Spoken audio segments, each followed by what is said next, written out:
സൂര്യകാന്തി പൂക്കൃഷി ജനങ്ങളെ പ്രോത്സാഹിപ്പിക്കുവാൻ ഒരുങ്ങുകയാണ് പടന്നക്കാട് കാർഷിക കോളേജ്.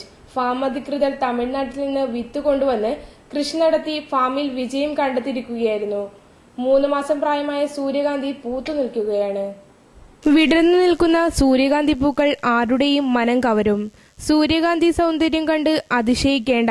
പടന്നക്കാട് കാർഷിക കോളേജ് ഫാമിൽ നിന്നാണ് ഈ അപൂർവ കാഴ്ച. കേരളത്തിൽ സൂര്യകാന്തി കൃഷി പ്രോത്സാഹിപ്പിക്കുന്നതിന് വിത്ത് ശേഖരണത്തിനായി നട്ട് വിജയം കണ്ടെത്തിയിരിക്കുകയാണ് കോളേജ് ഫാം.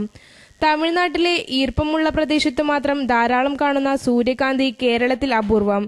എന്നാൽ അതിനൊരു മറുകാഴ്ചയാണ് ഇവിടം. ഇളകിയ മണ്ണും ഈർപ്പവും നല്ല വെയിലുമുണ്ടെങ്കിൽ കേരള മണ്ണിലും സൂര്യകാന്തി വിജയിക്കുമെന്ന് തെളിയിച്ചിരിക്കുകയാണ്. ഉദ്യാനാലങ്കാരം കൂടാതെ 3ാം വിള സമയത്ത് പാടങ്ങളിൽ സൂര്യകാന്തി കൃഷി നടത്തിയും വിജയം കണ്ടെത്താനുള്ള ഒരുക്കത്തിലാണ് പടന്നക്കാട് കാർഷിക കോളേജ് അധികൃതർ. ആവശ്യക്കാർക്കുള്ള വിത്ത് വിതരണം മാർച്ച് മാസത്തോടെ കോളേജ് ഫാമിൽ നിന്ന് ഉണ്ടാകും. നമ്മുടെ ജില്ലയുടെ തീരപ്രദേശങ്ങളിലെ പൂഴിയുള്ള പ്രദേശങ്ങളിൽ സൂര്യകാന്തി പ്രോത്സാഹിപ്പിക്കാനുള്ള തയ്യാറെടുപ്പിലാണ് ഫാം അധികൃതർ. തമിഴ്നാട്ടിൽ സൂര്യകാന്തി എണ്ണയ്ക്കായി വ്യാവസായിക അടിസ്ഥാനത്തിലാണ് സൂര്യകാന്തി കൃഷി നടത്തുന്നത്.